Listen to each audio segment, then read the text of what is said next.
नमस्कार दोस्तों, गुरु ज्ञान टीवी चैनल में आपका स्वागत है। दोस्तों 31 जुलाई 2024 को कामिका एकादशी पड़ रही है। सावन बुधवार कामिका एकादशी तिथि। दोस्तों यह जो श्रावण महीने में पड़ने वाला सबसे बड़ा कामिका एकादशी होने वाला है, जिसका बहुत ही बड़ा और विशेष महत्व होता है। और ऐसा दिन पूरे साल में सिर्फ एक ही बार आता है। और दोस्तों आप सभी लोग जानते हो कि बुधवार का अगर सबसे बड़ा कोई उपाय है तो वह 2 लौंग वाला उपाय है। तो दोस्तों इस सावन बुधवार कामिका के दिन आप लोगों को इस 2 लौंग वाले उपाय को जरूर करना है। बहुत सारे लोग होंगे जिन लोगों ने इस उपाय को ना किया हो, मतलब पूरा साल निकल गया, उन्होंने किसी भी दिन इस लौंग वाले उपाय को ना किया हो। पर दोस्तों आपके पास एक आखिरी मौका बचा हुआ है, जो कि 31 जुलाई के दिन है। तो इस दिन आप लोगों को इस वाले उपाय को जरूर कर लेना है। भले ही आपने पूरे साल भर इस उपाय को ना किया हो, पर अगर आपने इस श्रावण महीने के बुधवार के दिन अगर इस उपाय को कर लिया तो आपको इस उपाय को करने का वह फल मिलेगा जिसकी आपने कभी कल्पना भी नहीं करी होगी। इसीलिए आप लोग इस वाले उपाय को एक बार जरूर कर लेना। अगर आप लोगों के हाथ से यह मौका ना जा सके और आपको इस उपाय को करने का फल मिल सके, दोस्तों यह उपाय पंडित जी ने अपनी अभी की ही शिव महापुराण की कथा में बताया है, जिस उपाय को आज हम आपको बहुत अच्छे से समझाने वाले हैं। इस वीडियो को के बाद इस उपाय को समझने के लिए आपको कोई और वीडियो को देखने की जरूरत नहीं पड़ेगी। तो चलिए दोस्तों उपाय को शुरू करते हैं। देखिए यह इस श्रावण महीने यह इतना खास होता है, इतना महत्वपूर्ण होता है। देखा है कभी कभी बड़े बड़े पूजा पाठ अनुष्ठान से जो मनोकामना पूर्ण नहीं होते, वह श्रावण महीने के दिन एक छोटे से उपाय करने से ही आपकी मनोकामना पूर्ण हो जाती है। और बहुत सारे लोगों इस उपाय को किया भी है और उनको इस उपाय को करने का फल भी जरूर मिला है। अगर आप लोग भी इस उपाय को करना चाहते हैं तो आप इस उपाय को पहले अच्छे से समझ लेना, सुन लेना, उसके बाद करना। आपको इस उपाय का फल जरूर मिलेगा। और इस उपाय को कर लेने से आपके घर में चाहे किसी भी प्रकार की दुख और समस्या क्यों ना चल रही हो, आपको उसका कारण भी नहीं पता है कि दोस्तों यह समस्या किस कारण से चल रही है। उसका कुछ भी कारण हो सकता है, जैसे पितृदोष हो सकता है या किसी भी तरह का मंगल दोष भी हो सकता है। तो इस दिन आप लोगों को यह वाला उपाय कर लेना है। यह एक ऐसा उपाय है जिस उपाय को अगर किसी विशेष दिन पर किया जाए तो दोस्तों उस विशेष दिन का जो है वह तो हमें मिलता ही मिलता है, पर हमने उस दिन पर इस उपाय को किया है तो हमें उससे भी बड़ा फल मिलता है। और फल बहुत जल्दी मिलता है, क्योंकि आप इस उपाय को बहुत ही बड़े और विशेष दिन पर कर रहे हो। तो चलिए अब उपाय के बारे में बात करते हैं, लेकिन पहले आप लोगों को यह जानना आवश्यक है कि आखिर यह उपाय किस समय करना है, किसको करना है और कैसे करना है। तो चलिए हम आगे आपको वीडियो में एक एक करके बता देते हैं। लेकिन उससे पहले अगर आप लोग हमारे चैनल पर नए हैं तो हमारे चैनल को सब्सक्राइब कर लेना और इस वीडियो को लाइक करके कमेंट बॉक्स में श्री शिवाय नमस्तुभ्यम ओम नमः शिवाय जरूर टाइप कर देना। तो दोस्तों इस 2 लौंग वाले उपाय को हमें इस बुधवार कामिका एकादशी के दिन कैसे करना है, किसको करना है और कहां पर करना है, यह सारे सवालों के जवाब आपको इस वीडियो में मिल जाएंगे। और जो यह वीडियो देखिएगा दोस्तों उसको लौंग वाला उपाय जरूर करना चाहिए, क्योंकि इस दिन लौंग का भी बहुत ही बड़ा और विशेष महत्व होता है। और जब बात आ जाए 2 लौंग की तो यह सोने पर सुहागा वाली बात हो जाती है और यह एक बहुत ही बड़ा उपाय हो जाता है। इस बुधवार कामिका एकादशी का विशेष ध्यान रखना। अब दोस्तों इस 2 लौंग वाले उपाय को आखिर करना किसको है, सबसे पहले हम लोग वह बात जान लेते हैं। तो देखो, घर जो बड़ी माताएं बहनें होती हैं, उन माताओं बहनों में से कोई भी एक बड़ी माता बहन इस वाले उपाय को कर सकती है।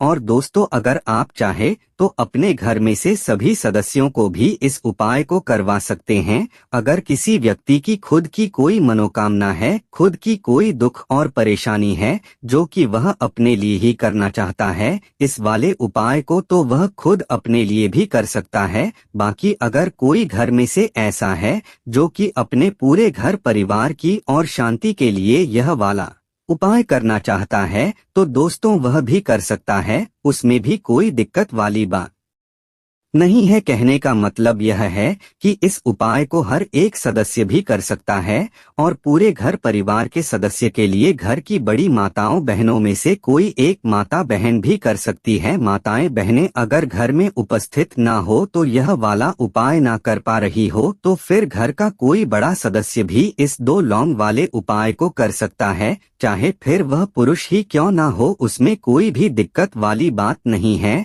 अब दोस्तों, इस लौंग वाले उपाय को हमें करना कहाँ पर है? देखो, हमें शिवलिंग के पास में जाकर करना है। बहुत सारे लोग प्रश्न करते हैं हर एक उपाय को करते समय क्या हम इस उपाय को घर पर या मंदिर में कर सकते हैं? देखो, तो इस वाले उपाय को आप मंदिर में करोगे तो अच्छा रहेगा, घर पर भी कर सकते हैं इस वाले उपाय को। उसके बाद में दोस्तों जो अगला प्रश्न निकल कर आता है वह यह आता है इस उपाय को लेकर कि आखिर इस उपाय को हमें किस समय करना है, सुबह के समय करना है कि शाम के समय करना है? तो देखो, इस वाले उपाय को आप लोग सुबह के समय भी कर सकते हो और शाम के समय प्रदोष काल में भी कर सकते हो। अब अगर आप पूछो कि दोस्तों सबसे उत्तम समय कौन सा रहेगा इस 2 लौंग वाले उपाय को करने का, तो हम आपसे बस यही कहेंगे कि इस उपाय को आप शाम के समय करेंगे तो ज्यादा बेहतर होगा। अगर सुबह के समय भी करेंगे तो भी अच्छा होगा, उसमें कोई भी दिक्कत वाली बात नहीं है। तो अब दोस्तों जो अगली सबसे बड़ी और महत्वपूर्ण बात आती है वह यह आती है कि सुबह अगर हम उपाय को करेंगे तो हमें कितने बजे से लेकर कितने बजे तक के बीच में करना है, और शाम के समय प्रदोष काल में करेंगे तो हमें कितने बजे से लेकर कितने बजे के बीच में करना है। तो देखो, सुबह जितनी जल्दी हो सके आप उपाय कर सकते हो। सुबह 5 बजे से लेकर 12 तक उपाय कर सकते हैं। यदि शाम के समय में आपको उपाय करना है तो 6 बजे से लेकर रात 9 तक कर सकते हैं, उसमें कोई भी दिक्कत वाली बात नहीं है। परंतु बुधवार कामिका एकादशी के दिन कोशिश करना कि समय के अंतर्गत ही कर लो, किसी कारण वश ना कर पाओ तो थोड़ा देरी से भी कर सकते हो, आपको उपाय का फल जरूर मिलेगा। देखिए, इस जितने भी उपाय हम आपको बताएंगे सभी उपाय सरल है। देखो, गुरुजी ने कहा है कि बुधवार कामिका एकादशी के दिन आपको चौमुख दीपक वाला उपाय तो जरूर ही करना चाहिए। वीडियो के अंतिम में आपको उपाय बताया है जो आपको करना है। देखो, आगे बढ़ने से पहले वीडियो को एक लाइक जरूर करें। देखो, सबसे पहला उपाय, अगर आपके जीवन में कर्जा बहुत अधिक है, आपके जीवन में संकट बहुत अधिक रहते हैं, आपके ऊपर बहुत अधिक विपदा आ रही है, बार बार आपको अपने व्यापार में और अपने धन में हानि देखने को मिल रही है, यानी कि आपको कार्य में हानि हो रही है, तो आपको यह उपाय करना चाहिए। देखिए, इस उपाय के लिए आपको मात्र 1 लौंग का जोड़ा लेना है, यानी कि 2 फूल वाली लौंग लेनी है। साथ में आपको मात्र थोड़ा सा शहद लेना होगा और इसी के साथ में आपको तांबे के पात्र के अंदर शुद्ध जल लेना होगा। अब देखिए, इन सभी सामग्रियों को लेकर के आपको भगवान शिव के मंदिर में पहुंच जाना है। देखिए, यह उपाय आप सुबह से लेकर शाम तक कर सकते हैं। तो वह पहले तो आपके पास जो 2 फूल वाली लौंग है उन्हें आपको शहद के अंदर अच्छे से डुबो लेना है, यानी कि दोनों लौंग पर आपको अच्छे से शहद का लेपन कर देना है। अब आपको जो आपके पास 1 लोटा जल है, सबसे पहले तो उसे शिवलिंग पर धीरे धीरे समर्पित करना है और श्री शिवाय को शिवलिंग पर लौंग अर्पित करना है और आप प्रार्थना करनी है कि जीवन में जो रोग की स्थिति है वे समाप्त हो, जीवन के जो संकट और समस्याएं हैं वह सभी समाप्त हो, जीवन से जो कर्ज की समस्या है वह समाप्त हो। इस प्रकार से प्रार्थना करते हुए यह जो 2 फूल वाली लौंग ही शहद संयुक्त इससे आपको शिवलिंग पर अर्पित कर देनी है। आपकी जो भी समस्या होगी इस बुधवार कामिका एकादशी के दिन जरूर ही समाप्त हो जाएगी। तो इस प्रकार से आपको पहला उपाय करना है। बात कर लेते हैं दूसरे उपाय के बारे में। देखो यह उपाय आपके लिए सर्वश्रेष्ठ होने वाला है। देखिए इस उपाय के लिए आपको मात्र 5 हरे मूंग के दाने आपको साबुत लेने हैं, खंडित नहीं होने चाहिए, इस बात का ध्यान रखें। और इसी के साथ में आपको एक तांबे के पात्र के अंदर अपने घर से शुद्ध जल ले लेना है। अब दोस्तों इन सभी सामग्रियों को लेकर के आपको सीधे पहुंच जाना है भगवान शिव के मंदिर में। देखिए इस उपाय आप सुबह भी कर सकते हैं और शाम के समय में भी कर सकते हैं। देखिए भगवान शिवा के मंदिर में पहुंचने के बाद आपके पास जो 5 हरे मूंग है उनमें से पहला जो हरा मूंग है आपको शिवलिंग के सामने जो नंदी महाराज होते हैं और उनका जो पैर उठा हुआ होता है वहां पर आपको पहला हरा मूंग समर्पित कर देना है और आपको मंत्र का जाप कर लेना है। फिर आपको दूसरा हरा मूंग लेना है और शिवलिंग पर जो श्री गणेश जी वाला स्थान होता है वहां पर आपको यह दूसरा हरा मूंग समर्पित कर देना है। यानी कि शिवलिंग के सीधे तरफ आपको यह दूसरा हरा मूंग समर्पित करना है और फिर आपको शिवाय या फिर श्री गणेशाय इस मंत्र का जाप कर लेना है।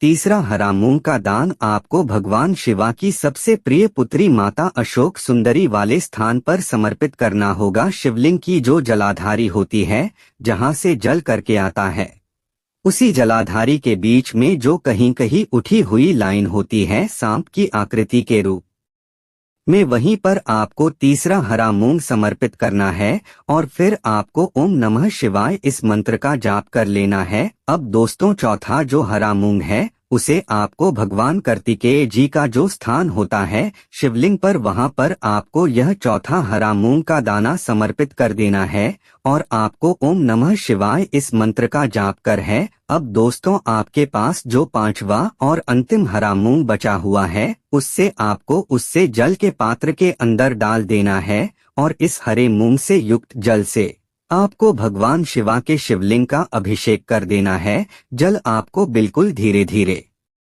समर्पित करते जाना है और लगातार आपको शिवा महापुराण के मूल मंत्र श्री शिवाया नाम इस मंत्र का जाप करते रहना है। फिर आपको शिवलिंग के सामने बैठकर अगर आप बच्चों के लिए यह उपाय कर रहे हैं, अगर आप अपने बच्चों की बुद्धि ज्ञान और विवेक के लिए उपाय कर रहे हैं तो उसके लिए आपको प्रार्थना कर लेनी है, या फिर व्यापार में वृद्धि करने के लिए यह उपाय कर रहे हैं तो उसकी कामना करते हुए आपको प्रार्थना कर लेनी है, या फिर अपनी नौकरी के लिए कर रहे हैं या फिर अपने इंटरव्यू के लिए या फिर धन की प्राप्ति के लिए कर रहे हैं। जिस भी कामना के लिए आप उपाय कर रहे हैं उसे परिपूर्ण करने के लिए आपको महादेव से प्रार्थना कर लेनी और फिर आपको वापस अपने घर आ जाना है। पूज्य गुरु जी ने कहा है कि जो भी व्यक्ति इस उपाय को कर लेता है तो यकीन मानिए आपके जीवन की जो सारे संकट कष्ट और बाधाएं ही वह सभी समाप्त होंगे। दोस्तों वीडियो पसंद आई तो वीडियो को सब्सक्राइब करके बेल आइकन बटन जरूर दबा दे। धन्यवाद।